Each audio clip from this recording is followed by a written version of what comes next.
नमो हरियन्ताणं नमो सिद्धाणं नमो आयर्याणं नमो वज्रायणं नमो लोहे सौवसावणं ऐसो पंच नमुकारो सौवपावपणासनो मंगलानं च सौवेशी परमं वै मंगलम् मंगलम भगवान वीरो मंगलम गौतम प्रभु मंगलम सुलभद्राद्या जैन धर्मोस्तु मंगलम। प्रवचनનો વિષય છે પ્રશ્ન પૂછે ગૌતમ ગણધર, ઉત્તર આપે વીર તીર્થંકર. કોઈ અજ્ઞાત અને અનામી કરતાએ બનાવેલો 64 ગાથા 48 પ્રશ્ન ઉત્તરથી સુશોભિત ગૌતમ પૃચ્છા નામનો આ ગ્રંથ પરમાત્મા મહાવીરની સમક્ષ ગુરુ ગૌતમ સ્વામીજીએ સમાજની પીડાને જોયા પછી એમના મનની અંદરમાંથી ઉદ્ભવેલા સવાલો, આ એમની એક વ્યથા અને વ્યથામાંથી જે સર્જન પામેલું આ એક પૃચ્છાનું કાર્ય, વરના જેના મનની અંદરમાં કોકની પીડાનો સ્પર્શ ન થાય તો એના મનની અંદરમાં ક્યારે સવાલો ઊભા પણ ન થાય. રોડ ઉપર તો આપણે પણ કેટલા ગરીબોને જોઈએ છીએ, રોડ ઉપર તો આપણે પણ કેટલા પીડિતોને, તકલીફવાળાને, આપત્તિગ્રસ્ત અથવા તો આ બાજુ મોટા મોટા શ્રીમંતોને આપણે પણ જોઈએ છીએ. પણ ક્યારે મનમાં એવો સવાલ આવ્યો, કેમ આ મજૂર બન્યા અને કેમ આ કોટ્યાધિપતિ બન્યા? કેમ આ વ્યક્તિ આટલો સુંદર બન્યો અને કેમ વ્યક્તિ આ આટલો કદરૂપો બન્યો? હશે આપણે બસ આટલું કહીને નીકળી જઈએ છીએ, આગળ પાછળનો આપણને કોઈ વિચાર નથી આવતો. જ્યારે ગુરુ ગૌતમ સ્વામીજીના મનની અંદરમાં એક જ ભાવના હતી કે આની પાછળનું કોઈક સાચું કારણ છે, સાચું રીઝન છે જે મારે જગતના સર્વ જીવોને મારે પહોંચાડવું છે. અને પોતાનો અહંકાર ગૌણ ન કર્યો હોત તો ક્યારે પ્રભુને આ સવાલ પૂછી પણ ન શકત. જે વ્યક્તિ અહંકારથી ભર્યો હોય એને મનમાં શું વિચાર આવે, મારે શું, હું પૂછીશ તો લોકોને કેવું લાગશે? એટલે આટલી પણ વાત એમને ખબર નહીં હોય, આટલી નાની પણ બાબત એમને ખબર નહીં હોય.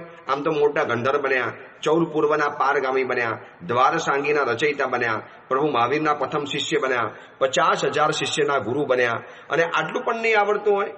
આવો અહંકાર વચની અંદરમાં લાવ્યા વગર જે પણ ગમ્યું, જે પણ મન થયું, જે પણ ઈચ્છા થઈ, ડાયરેક્ટ પ્રભુને જઈને પૂછી લીધું. અને ઇન્દ્રપુતિ ગૌતમના અહંકારનું ઓપરેશન કર્યા પછી પણ પ્રભુ વીરે થોડા સમયના અંતરે એ ગૌતમના અહંકારનું રીચેકિંગ પ્રભુ કરતા ગયેલા હતા. જોજો, એક વખત અહંકારની ટોચ ઉપર પહોંચેલો આત્મા હતો અને અહંકાર તો ગયો, ગાયબ થઈ ગયો હતો પરમાત્માના પરિચય દ્વારા, પરંતુ પરમાત્માએ એનું વારંવાર રીચેકિંગ કરતા ગયા કે આનો અહંકાર હજી કેટલો બાકી છે. જેમ એક કેન્સર થયું હોય અને દવા કરી, ઉપચારો કરી, કેમોથેરાપી આપી અને બીજા બધા જ ઉપચારો કરીને જ્યારે વ્યક્તિને કેન્સરથી મુક્ત કર્યો હોય, છતાં પણ ડોક્ટર કે રીચેકિંગ માટે આવતા રહેજો, અંદરમાં એક નાનકડો પણ જો જમ્સ રહી ગયેલો હશે તો આવતીકાલે તમને બહુ પરેશાની આપશે. એવી રીતે ગૌતમ સ્વામીજીના અહંકારનું ઓપરેશન કર્યા પછી પ્રભુ પરમાત્માએ થોડા અંતરે એ ગૌતમ સ્વામીજીના અહંકારનું રીચેકિંગ કરતા ગયા કે છે કે નથી, અહંકાર ગયો કે ન ગયો. કેવી રીતે?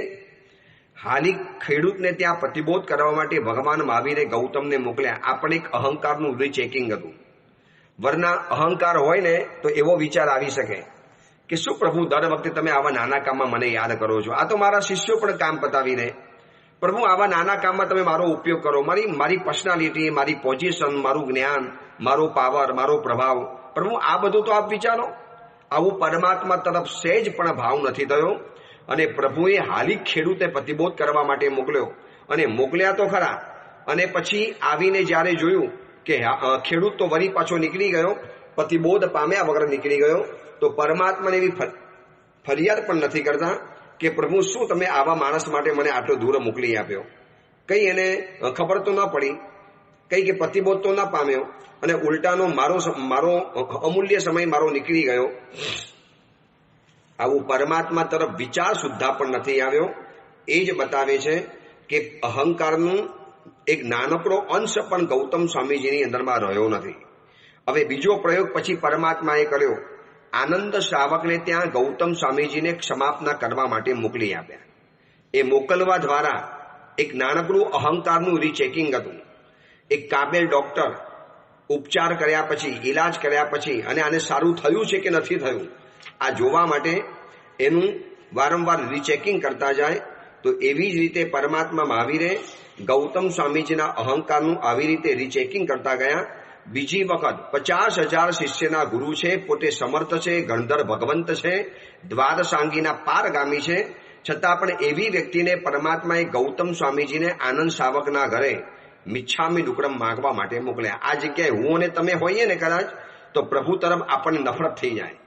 પ્રભુ શું હવે આવી નાની બાબતની અંદરમાં તમે આટલું મોટું એક સ્વરૂપ આપી દો છો? હવે આ નાની બાબત કહેવાય, હવે નહીં કહીએ ફરી વાર, મને ખ્યાલ આવી ગયો.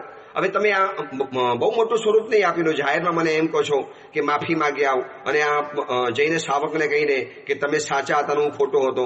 હવે ક્યારે પ્રવચનમાં આવશે તારે ખૂણામાં લઈ જઈને હું એને કહી દઈશ કે ભાઈ તમે સાચા છો અને મારાથી ખોટું બોલાઈ ગયું છે, આમ છદમસ્ત છો. હવે એકાદ વખત તો મારી ભૂલ થાય કે ન થાય, તો તમે એક પણ મારી ભૂલ ન ચલાવી લો. આવો વિચાર સુદ્ધા નથી આવ્યો. આ ગૌતમ સ્વામીજીનું સમર્પણનું શિખર છે. અને આ જગ્યાએ હું અને તમે હોઈએ તો કેટલા બધા વિકલ્પ, કેટલા બધા સંકલ્પ, કેટલા બધા મનની અંદરમાં આડા અવડા વિચારો આવે.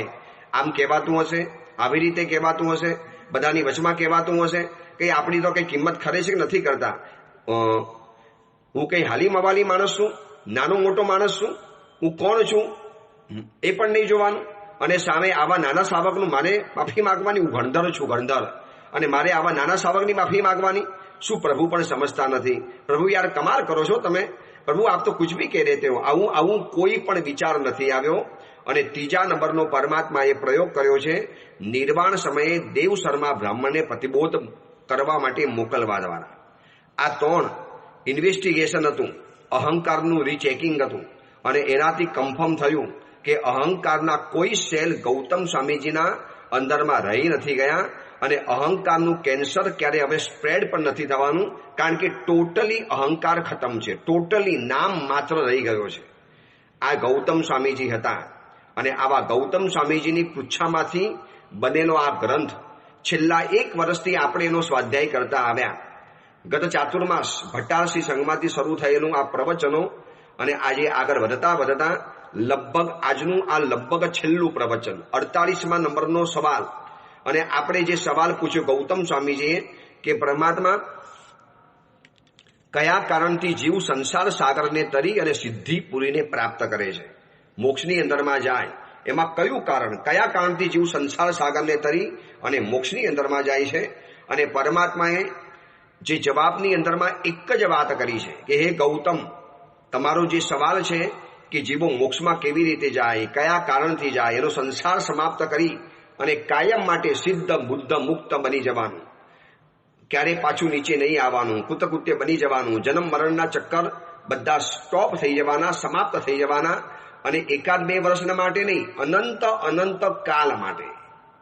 તો પ્રભુ આવું જે બને છે તો ગૌતમજી એનો જવાબ એક જ છે. અને પરમાત્માએ જવાબની અંદરમાં વાત કરી છે કે જે જીવ નિર્મલ જ્ઞાન દર્શન ચારિત્રથી યુક્ત હોય, જેના જીવનની અંદરમાં નિર્મલ જ્ઞાન દર્શન ચારિત્રની આરાધના હોય, જે જ્ઞાનની આરાધના કરતો હોય, દર્શનની આરાધના કરતો હોય અને ચારિત્રની આરાધના કરતો હોય.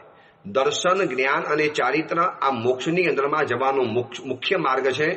માટે જ ઉમા સ્વાતિજી વાચકજીએ તત્વા સૂત્રના સૌથી પહેલા સૂત્રની અંદરમાં શબ્દ મૂકી દીધો, સમ્યક દર્શન જ્ઞાન ચારિત્રાણી મોક્ષ માર્ગ.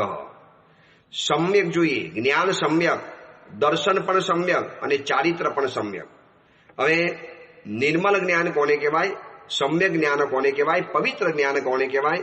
જે જ્ઞાન ભણ્યા પછી અહંકાર ન થાય, જે જ્ઞાન ભણ્યા પછી જેની પાસે ભણ્યા છે એનો વિનય કરવાનું મન થાય, જે જ્ઞાન ભણ્યા પછી જ્ઞાનને દેખાડી દેવાની વૃત્તિ ન જાગે, જે જ્ઞાન ભણ્યા પછી યોગ્ય જીવ મળે તો એને આપ્યા વગર ન રહે. આ બધા સમ્યક જ્ઞાનના સિમ્ટમ્સ છે, સમ્યક જ્ઞાનના લક્ષણો રહેલા છે. બાકી સ્કૂલ કોલેજની અંદરમાં મળનારું જે જ્ઞાન છે એ માત્ર માહિતી સ્વરૂપ છે, એ સમ્યક નથી બની શકતું. કારણ કે એ મળ્યા પછી જીવ અહંકારનો કેફમાં ચડે છે, એને મદ ચડે છે, એને અહંકારનો એક ઉદ્વેગ અંદરમાંથી આવેગ આવતો હોય છે. જેટલી ડિગ્રી વધારે, જેટલું વધારે ભણ્યા હો, જેટલા વધારે પૈસા કમાતા હો, જેટલો મોટો બિઝનેસ હોય, જેટલી મોટી ડિગ્રી હોય, એટલો જ્ઞાનનો અહંકાર વધારે થાય. તો એ બધું માહિતી છે, એ બધું અન્ડરસ્ટેન્ડિંગ છે, એ બધું નોલેજ છે, અન્ડરસ્ટેન્ડિંગ નથી. જ્યારે પરમાત્મા અહીંયા જે ભાર મૂકે છે સમ્યક જ્ઞાન, સમ્યક દર્શન અને સમ્યક ચારિત્ર, જે જીવ આ ત્રણથી યુક્ત હોય એ વ્યક્તિ સંસાર સાગરને તરી અને સિદ્ધિ પૂરીને પ્રાપ્ત કરતો હોય છે. હવે જ્ઞાનની અંદરમાં શું આવે? પંચાચાર આવે છે ને, જ્ઞાનના પંચાચાર. જ્ઞાન ભણે અને ભણાવે, પુસ્તકને પગ ન લાગે, ભણાવવા માટે આવનારા ટીચરને હાથ જોડે. એ શિક્ષક હોય, પાઠશાલાના શિક્ષક હોય, પાઠશાલાના સર હોય, અથવા તો સ્કૂલના સર હોય, એની સામે હાથ જોડીને આવે. હવે મને એટલું બતાવો, વર્તમાન સમયની મોંઘી દાટ જે સ્કૂલ છે, મોટા મોટા નામ ધરાવનારી જે સ્કૂલ છે, ઇન્ટરનેશનલ સ્કૂલ, પછી આઈસીઆઈસી બોર્ડ વાળી, આવી બધી દિલ્હી બોર્ડ ને ફલાણા બોર્ડ ને આવી બધી બોર્ડ વાળી જે સ્કૂલો છે, જો સવારના પોરની અંદરમાં બસોની અંદરમાં છોકરાઓ દોડધામ કરતા જાય, આટલી મોંઘી સ્કૂલ છોકરાઓને લેવા મૂકવા માટે આવે, પણ સ્કૂલની અંદરમાં ગયા પછી કયા જ છોકરાઓને એવું શીખવાડવાની અંદરમાં આવ્યું કે જે ભણાવે છે એ તમારા ગુરુ છે, જે ભણાવે છે એ તમારા વિદ્યાગુરુ છે, અને વિદ્યાગુરુનો વિનય કરવાનો, વિદ્યાગુરુને નમસ્કાર કરવાનો, વિદ્યાગુરુની સામે જવાબ નહીં આપવાનો, વિદ્યાગુરુનું કોઈ ખોટું નામ નહીં બનાવવાનું, વિદ્યાગુરુનું કોઈ તખલ્લુસ નહીં પાડવાનું, વિદ્યાગુરુની મસ્કરી નહીં કરવાની. આવું બધું જેને આવડે છે એને સમ્યક જ્ઞાન કહેવાય છે. વર્તમાન સમયની અંદરમાં જ્ઞાનનો દુકાર નથી, સમ્યક જ્ઞાનનો દુકાર છે. જે જ્ઞાન ગણ્યા પછી પરિવર્તન આવે. જ્ઞાની ક્રિયા પરઃ શાંતો, એમ લખ્યું છે યશુ વિજયજી મહારાજાએ. જે ક્રિયામાં તત્પર હોય, જે ભણ્યા પછી જીવ શાંત થાય, જે ભણ્યા પછી જીવ સમર્થ બને. આ તો જેમ જેમ જ્ઞાન લેતા જાય છે એમ વધુ ને વધુ સમાજની અંદરમાં આપઘાત અને સુસાઇડના કિસ્સા વધતા ચાલે છે. રોજ બરોજ સુસાઇડના કિસ્સા વધતા જાય. નાનકડી તકલીફ આવી, પરીક્ષાની અંદરમાં નપાસ થઈ ગયા, ધાર્યા કરતા માર્ક્સ ઓછા મળ્યા અને જિંદગી ટૂંકાવી દેવાનું મન થાય, તો એ સમ્યક જ્ઞાન નથી. જ્ઞાન તમને અંદરથી સમૃદ્ધ બનાવે, અંદરથી મજબૂત બનાવે, ભીતરથી પાવરફુલ બનાવે, ભીતરથી એવો જજબાવાળો બનાવે કે દુનિયાભરની આપત્તિ મસ્તક ઉપર આવી છતાં પણ હારે નહીં, થાકે નહીં. આ અર્થની અનમાં મૈણા સુંદરી સમ્યક જ્ઞાનને ધરાવતી હતી. તમે વિચારી લો, 18 થી 20 વર્ષની એક યુવાન કન્યા હોય, કોડ ભરી કન્યા હોય, અને રાજકુળની અંદરમાં જન્મી હોય, કુદરતે જેને ખોબા ભરી ભરીને રૂપ આપેલું છે, સૌંદર્યવાન બનાવી છે, સાથે બુદ્ધિમાન છે, અને એવી દીકરી એના પિતાજી એમ કહી દે કે જ્યાં આ તારે કોડિયા સાથે લગ્ન કરવાના છે, અને મોડું બગાડ્યા વગર સીધો કોડિયાપતિનો હાથ પકડી લેવાનો. આ જેવું તેવું પરાક્રમ નથી. આ પરાક્રમ કેમ કરી શકી? કારણ કે સમ્યક જ્ઞાન ભણેલી હતી, માટે એની અંદરમાં આટલો ઝંઝાવાતની અંદરમાં ટકી જવાની તાકાત આવી ગઈ. વરના આપણે વિચારી શકીએ કે 20 વર્ષની કન્યા, કોડ ભરી કન્યા, રાજકુંવરી છે, રૂપનો અંબાર છે, અને એવી કન્યાને કહી દે આ તારો પતિ છે, તારે એને હાથ પકડી લેવાનો. કેવી રીતે શક્ય બને? પણ મૈના સુંદરીએ કરી બતાવ્યું, કારણ કે એની પાસે સમ્યક જ્ઞાનની તાકાત રહેલી હતી. આ જ્ઞાનની તાકાત છે. પ્રવચનની અંદરમાં આવો, કોઈ પુસ્તક વાંચો, પાઠશાલાની અંદરમાં બાળક જાય, કોઈ સારા શિક્ષક બની ગયા, અથવા તો ગુરુકુલ વાસની અંદરમાં તમે દીકરાને વેકેશનમાં રહેવા માટે મોકલ્યો હોય, ભલે ને 5 દિવસ, ભલે ને 10 દિવસ, પણ એ વેકેશનમાં ગુરુ ભગવંત પાસે રહ્યો, એની પાસેથી બધી વાતો જાણી, પ્રવચનો જાણ્યા, હકીકતો જાણી, જીવનની વાસ્તવિકતાઓ જાણી, કર્મના રંગ અને ઢંગને જાણ્યા, કર્મનો પ્રભાવ જાણ્યો. કર્મ બંધાયેલા છે, એ ભોગ્યો આગળ છૂટકો નથી. આ બધી થિયરીઓ જ્યારે જાણ્યા પછી અંદરથી એવો મજબૂત બની જાય કે મારા જ પોતાના કર્મ છે ને મારે ભોગવવાના છે, આને બનાવનારો હું છું, તો મારે એ કર્મને સહન કરી લેવાના છે. આટલા સીધા રસ્તા ઉપર ગાડી ચાલી શકે છે જો સમ્યક જ્ઞાન જીવનની અંદરમાં આવી ગયું હોય તો. જ્ઞાન સીધો રસ્તો બતાવશે, સરળ રસ્તો બતાવશે, આડો અવળો રસ્તો નહીં બતાવે. આડા અવળા આપણને ફંટાવી નહીં નાખે. બહુ સીધા રસ્તે, ડાયરેક્ટ રસ્તે, સરળ અને સ્ટ્રેટ રસ્તે મારો તમારો હાથ પકડીને જ્ઞાન લઈ જશે. એટલે મોક્ષની અંદરમાં જવા માટે, સંસાર સાગરને પાર કરી અને શિવ ગતિમાં જીવ કેવી રીતે જાય છે, આ 48મા નંબરનો જે સવાલ અને એનો જવાબની અંદરમાં પ્રભુએ એક જ રીઝન બતાવ્યું છે, જે સમ્યક જ્ઞાન, સમ્યક દર્શન અને સમ્યક ચારિત્રથી યુક્ત હોય, એની આરાધના કરતો હોય, એના દ્વારા જીવનને સુશોભિત બનાવ્યું હોય, એના દ્વારા જીવનને મગભગતું બનાવ્યું હોય. હવે સમ્યક દર્શનની અંદરમાં શું આવે છે, તો કે ભક્તિ સંબંધી બધી જ વાતો, પરમાત્માની પૂજા, જિનાલયની આસાધનાઓ, દેરાસરના કેટલાક વિનય અને વિવેક, દેરાસરના કેટલાક રિસ્પેક્ટ, પછી દર્શનની અંદરમાં આવે છે ભક્તિ વગેરે, સમ્યક દર્શન વગેરે આવે. સમ્યક દર્શન એટલે શ્રદ્ધા સ્વરૂપ આવે. શ્રદ્ધા સ્વરૂપ એટલે મારી પાસે પરમાત્માએ કહેલી વાતો ઉપર પૂર્ણ વિશ્વાસ છે, આને કહેવાય છે સમ્યક દર્શન.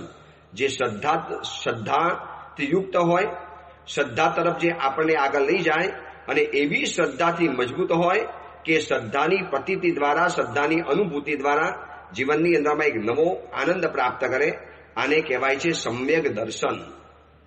સમ્યક દર્શન પદ એટલે રુચિની સાથે બંધાયેલું છે. અમુક ભાવ કરવાની રુચિ થાય, અમુક આરાધના કરવાની રુચિ થાય, તીર્થોની યાત્રા કરવાની રુચિ થાય, પરમાત્માની ભક્તિ કરવાની રુચિ થાય. ચલો જિનાલય બનાવવાની તાકાત નથી, પણ કોઈ જિનાલય બનાવીને ગયા છે તો રોજ પરમાત્માની પૂજા કરીશ, રોજ આટલા પરમાત્માની અષ્ટભગાની પૂજા કરીશ, રોજ અલગ અલગ જિનાલયોમાં જઈ અને શુદ્ધિકરણ કરીશ. તમે જોઈ લો, આ સુરતની અંદરમાં અત્યારે છું, ગોપીપુરાની અંદરમાં વારંવાર જવાનું થાય. એ શ્રાવક શેરીના નંદીશ્વર દીપનું દેરાસર, આ બધું ચિંતામણી પાર્શ્વનાથ પરમાત્માનું દેરાસર, આ બાજુ સૂરજમંડળ પાર્શ્વનાથ પરમાત્માનું દેરાસર, આ બાજુ સહસ્ત્રપણા પાર્શ્વનાથ ભગવાનનું દેરાસર, બીજા અનેક 108 પરમાત્મા સંબંધી બધા જિનાલયો, કેટલાક જિનાલયો આ સુરત શહેરની અંદરમાં શોભે છે. અને ગોપીપુરાની અંદરમાં અલગ અલગ તમે ગલીની અંદરમાં જાઓ, કાયસ્થ મોહલ્લામાં જાઓ, શીતલવાડીની અંદરમાં જાઓ, અમુક એરિયાની અંદરમાં જાઓ, એ એરિયાની અંદરમાં પરમાત્માના મંદિરો હોય, દરેક મંદિરોને ચૈત્યવંદન કરવાનું, એની શુદ્ધિકરણ કરવાનું. પૂજા કરવા માટે ઓછા આવતા હોય તો હમણાં હું સુરતમાં લોકોને નવી પ્રેરણા કરું છું. જ્યાં પણ પ્રવચન કરું, પાલ જેવા એરિયામાં, વેસુ જેવા એરિયામાં, દૂર ગયેલા એરિયાની અંદરમાં, ચલો તમારે કોઈ પણ કારણસર ગોપીપુરાનો એરિયા છોડવો પડ્યો, હું પણ સમજુ, સાંકડી ગલી, તમારે સંતાનોના લગ્ન વગેરે કરાવવાના, એજ્યુકેશનના મોટા પ્રોબ્લેમ આવે, ચલો માની લીધું કે તમારે એક કારણસર ગોપીપુરા છોડવું પડ્યું, પણ ગોપીપુરામાં રહેલા પ્રાચીન પરમાત્મા, અદ્ભુત જિનાલયો, ઐતિહાસિક જિનાલયો, એક એક જિનાલયોને જો અને ભૂલી જવાય. સુરતની અંદરમાં આવો તો ચિંતામણી પાર્શ્વનાથ ભગવાનનું લાકડાનું જિનાલય જોવાનું ભૂલતા નહીં. શું અદ્ભુત પરમાત્માનું જિનાલય છે. એની લાકડાની કોતરણી, એ લાકડાની અંદરમાં 400 વર્ષ 500 વર્ષ પહેલા બનેલા આ લાકડા નથી ઉધઈ ખાધી, નથી સડી ગયા, નથી તૂટી જતા, એક પથ્થર જેવા નક્કર બની ગયા છે. એની ઉપર કરેલો કલર કામ પણ એ 400 વર્ષ જૂનું છે. શું એ વખતની કલા હશે? હિન્દુસ્તાનનો એક કલાનો વૈભવ રહેલો હશે. આ જિનાલયને જોયા પછી ખબર પડે એટલું એન્ટિક પીસ સમાન આ લાકડું છે. ચિંતામણી પાર્શ્વનાથ ભગવાનનું બનેલું આ જિનાલય. આ બધા જિનાલયોની અંદરમાં અઠવાડિયે અથવા તો 15 દિવસે અથવા તો મહિને એકવાર પરિવાર સાથે પૂજા કરવા માટે જવાનું. આ હું લોકોને સમજાવું છું.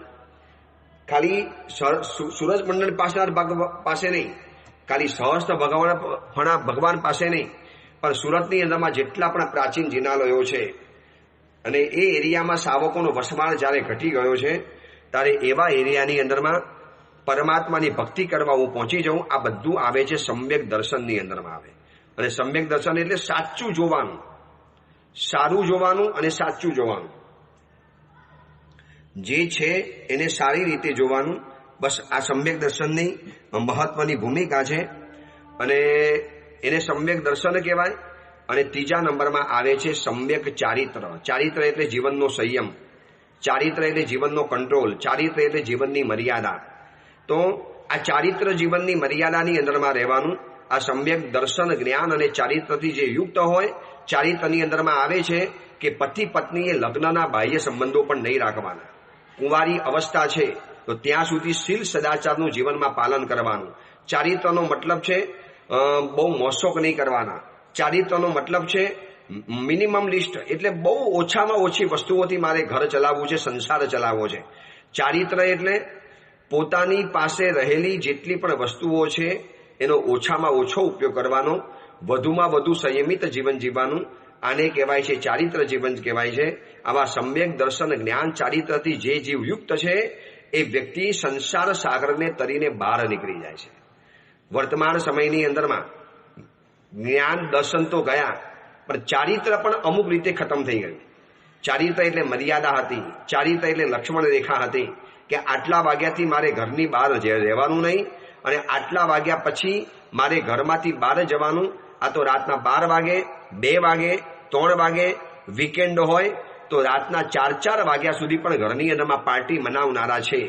તો 12 વાગ્યા પછી સુઈ જવાનું હોય, આવતીકાલે સવારે ઉઠવાનું, પ્રવચનોમાં જવાનું, ગુરુ ભગવંતોને વંદન કરવાના, સુપાત્ર દાનની વિનંતી કરવા માટે જવાનું. આ બધું જ સાઈડમાં મૂકી દેવાનું અને કોઈ પણ જાતની મર્યાદાનું પાલન નહીં કરવાનું. આને સમ્યક ચારિત્રથી રહિત કહેવાય છે. ચારિત્રનો મતલબ આ છે કે નિજ ગુણ સ્થિરતા ચરણ તે કહીએ, પોતાના ગુણોની અંદરમાં રહેલી સ્થિરતા. જે પણ ગુણ જીવનની અંદરમાં આચર્યો છે એ ગુણને જીવનમાં બરાબર પારવો, એ ગુણને જીવનની અંદરમાં બરાબર પકડી રાખવો, એમાં સ્થિર બનવું. આને કહેવાય છે સમ્યક ચારિત્ર કહેવાય. ઓછામાં ઓછા મોશોકના સાધન, ઓછામાં ઓછી સાધનોથી, ઓછામાં ઓછી ચીજ વસ્તુઓથી મારે જીવન ચલાવી લેવું છે. આ સમ્યક ચારિત્ર કહેવાય. અને આવી સમ્યક દર્શન જ્ઞાન ચારિત્રથી જે યુક્ત છે, નિર્મળ જ્ઞાન દર્શન ચારિત્રથી જે યુક્ત છે, એવો આત્મા આ સંસાર સાગરથી તરી અને કાયમ માટે સિદ્ધિપુરીની અંદરમાં પ્રાપ્ત કરે છે. હવે જો આ જ રસ્તો છે, ઓનલી વન રસ્તો પરમાત્માએ બતાવ્યો. પ્રભુ ઘણા રસ્તા બતાવી શકતા હતા મોક્ષમાં જવાના કદાચ બીજા રસ્તા હશે, પણ છેલ્લે એ બધા સમ્યક દર્શન જ્ઞાન ચારિત્રની અંદરમાં તો આવવું જ પડે છે. તમે કોઈ પણ રસ્તેથી બહાર નીકળો, હાઈવે ઉપર તો જવું જ પડે. એ બધા જ રસ્તા છેલ્લે હાઈવેને કનેક્ટેડ થતા હોય છે. એવી જ રીતે બધી જ આરાધના જ્ઞાન દર્શન અને ચારિત્ર જે સમ્યક હોય એને જઈને છેડા અડે છે. બસ આવી સરસ મજાની આરાધનામાં આપણે આગળ વધીએ, આપણો પણ સંસાર સીમિત બની જાય, આપણે પણ સંસાર સાગરમાંથી તરી જઈએ. ગૌતમ સ્વામીજીની જે ભાવના હતી એવા પ્રકારની ભાવના મુજબ આપણે પણ સંસાર સાગરનો અંત કરી જલ્દીમાં જલ્દી સિદ્ધિપુરીને પ્રાપ્ત કરીએ એવી આપણે મંગલ કામના કરીએ છીએ. અને આ સાથે 48મા નંબરનો સવાલનો જવાબ પણ આપણે પરિપૂર્ણ કર્યો. કેટલાય દિવસોથી આ સવાલ જવાબોના વર્ણનાત્મક પ્રવચનો ચાલતા હતા. લગભગ 215 થી 225 જેટલા પ્રવચન થયા. એકદમ પાક્કો ફિગર તો હજી કદાચ મારા હાથમાં નથી આવ્યો. કોકને હજી એકદમ પાક્કો ફિગર મળે, એકદમ પાક્કો ફિગર કે કેટલા પ્રવચનો થયા તો જરા પ્લીઝ મને મોકલાવજો, તો મને પણ ખબર પડે કે આટલા પ્રવચનો આ ગ્રંથ ઉપર થયા છે. 250 પ્રવચન તો લગભગ થઈ ચૂકેલા છે, કદાચ 250 સુધી પણ પહોંચી જવાય. જ્યારે શરૂ કર્યું ત્યારે એવી ખબર નથી કે આ પ્રવચનો આટલા લાંબા ચાલશે. એ ભટાર શ્રી સંઘમાં ચાતુર્માસ પ્રવચન શરૂ કરેલા હતા. મને એમ કે ચોમાસું છે એટલે ચાલશે, રોજ પ્રવચનો કરવાના છે. એટલે ચાલતા ગયા, વિવેચન થતું ગયું, વિસ્તાર થતો ગયો, સ્ફૂર્ણા થતી ગઈ. આ બધો જ યશ મળે છે મારા પૂજ્ય ગુરુદેવ ભુવન ભાનુ સુરીશ્વરજી મહારાજાને, મારા પૂજ્ય પિતાજી મહારાજ શ્રી કૈવલ્ય બોધિ વિજયજી મહારાજાને, મારા માતા સાધ્વીજી ભગવાન સાધ્વી શ્રી નિરાગ્રસાસીજી મહારાજને, અને બીજા મારા જે અનેક ગુરુ ભગવંતો છે પૂજ્યપાદ વરબોધિ સુરીશ્વરજી મહારાજ વગેરે, આ બધાના શુભાશીષ અને પિતાજી માના દિવ્ય આશીષ, પરમ ગુરુદેવ ભુવન ભાનુ સુરીશ્વરજી મહાસાહેબની વરસતી કૃપા, પરમાત્માનું સાનિધ્ય અને સાચા દિલથી નિષ્ઠા સાથે કે વધુમાં વધુ સારી રીતે પ્રવચનો આપવા છે. કોઈ જ ખબર નથી કે આ સવાલનો જવાબ 10 દિવસ પણ ચાલે, કોઈ સવાલ જવાબો 10 દિવસ ચાલ્યા, કોઈ 9 દિવસ ચાલ્યા, કોઈ 15 દિવસ ચાલ્યા, તો કોઈ 5 દિવસ પણ ચાલેલા છે. જેવા સવાલ એવો આપણે કરતા ગયા. એક પાછળ નજર નાખીએ તો કેટલી મોટી મંજિલ કાપી રસ્તો કાપીને આપણે અહીંયા સુધી પહોંચ્યા છીએ. કેટલું બધું જ્ઞાન મળ્યું, કેટલી બધી સમજદારી મળી, કેટલું બધું જાણવા જેવી વાતો મળી. એનાથી કેટલાક લોકોએ કીધું કે જીવનમાં સાવધાન બન્યા, જીવનની અંદરમાં એક નવી દિશા મળી, એક નવો રંગ મળ્યો, એક નવો ઉમંગ મળ્યો, એક જિંદગી જીવવાની એક નવી પદ્ધતિ મળી. આ બધું જ ગૌતમ પૃચ્છાના પ્રવચનની અંદરમાં સમાયેલું હતું. બસ મેં થોડુંક ઉપરનું પડર હટાવી અને તમને ગૌતમ પૃચ્છા ગ્રંથનો પરિચય કરાવેલો છે. આજે આ 48મા નંબરનો સવાલનું પ્રવચન પરિપૂર્ણ કર્યું. અને એની સાથે ગૌતમ પૃચ્છા ગ્રંથના પ્રવચનો સવિવેચન વિસ્તાર સાથેના પરિપૂર્ણ થયા. હવે આવતીકાલથી 2 દિવસ લોકો બધાની એવી ભાવના છે કે ગુરુદેવ એક મેગા એપિસોડ કે જેની અંદરમાં 48 સવાલ પૂછે, ગૌતમ સ્વામીજીએ પૂછ્યા છે અને અક્ષરશ એના પરમાત્માએ જે જવાબ આપ્યા છે, કોઈ વિવેચન નહીં.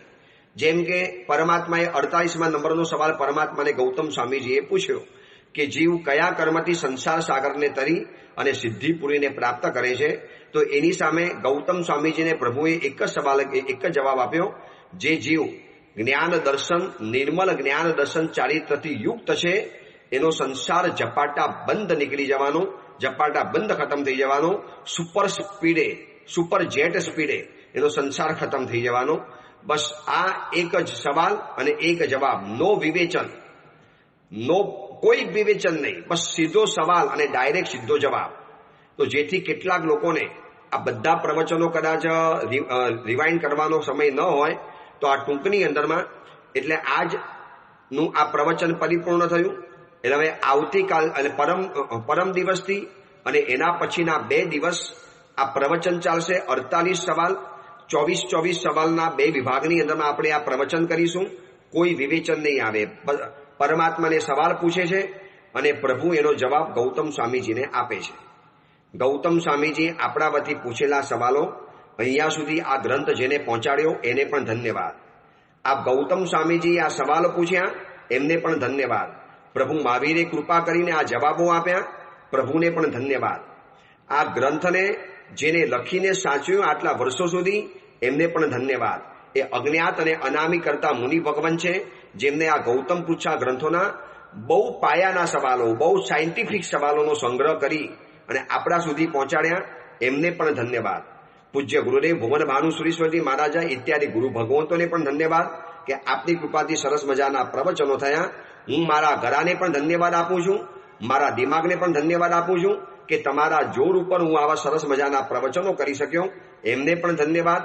આ પ્રવચન જે લોકોએ સાંભળ્યા છે એ બધાને પણ ભરપેટ ધન્યવાદ.